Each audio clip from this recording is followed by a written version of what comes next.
যাদের ঘরে ছোট শিশু রয়েছে তাদের জন্য আজকে খুবই সুন্দর একটা হাদিস নিয়ে উপস্থিত হয়েছি যে শিশুকে সন্ধ্যার পরে বাড়ির বাইরে বা ঘরের বাইরে বের করলে কি ক্ষতি হতে পারে।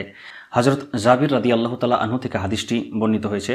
আর এই হাদিসটি বুখারী শরীফের 3280 নম্বর হাদিস। এই হাদিসের মধ্যে কি রয়েছে, নবী সাল্লাল্লাহু আলাইহি ওয়াসাল্লাম বলেছেন সূর্যাস্তের পরপরই যখন রাত্রি শুরু হবে, অথবা তিনি বলেছেন যে যখন রাতের অন্ধকার নেমে আসে তখন তোমরা তোমাদের শিশুকে ঘরে আটকে রাখো, কারণ এই সময় শয়তান ছড়িয়ে পড়ে। অথবা যখন রাতের কিছু অংশ অতিবাহিত হয়ে যাবে তখন তাদেরকে ছেড়ে দিতে পারো। এরপর ঘরের দরজা বন্ধ করো এবং আল্লাহর নাম স্মরণ করো, বাসনপত্র ঢেকে রাখো, আল্লাহর নাম স্মরণ করো। তো প্রিয় দর্শক মণ্ডলী, এই হাদিস থেকে আমরা 3টি শিক্ষা পেলাম যে সন্ধ্যার পরে শিশুদেরকে বাইরে বের হতে দেওয়া যায় না বা বের হতে দেওয়া উচিত নয়।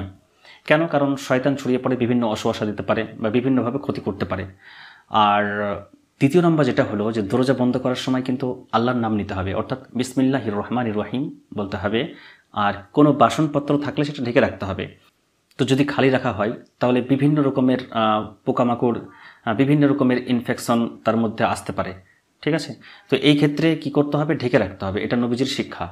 আর আপনি ঢেকে না রাখলে দেখা গেল কোনো একটা পোকামাকড়, সেই টিকটিকি হতে পারে যেখানে আপনার মলমূত্র ত্যাগ করতে পারে, বা কোনো আরশোলা বা ইঁদুর, বিভিন্ন রকমের ইনফেকশন আসতে পারে। তো সেই জন্য ঢেকে রাখতে হবে।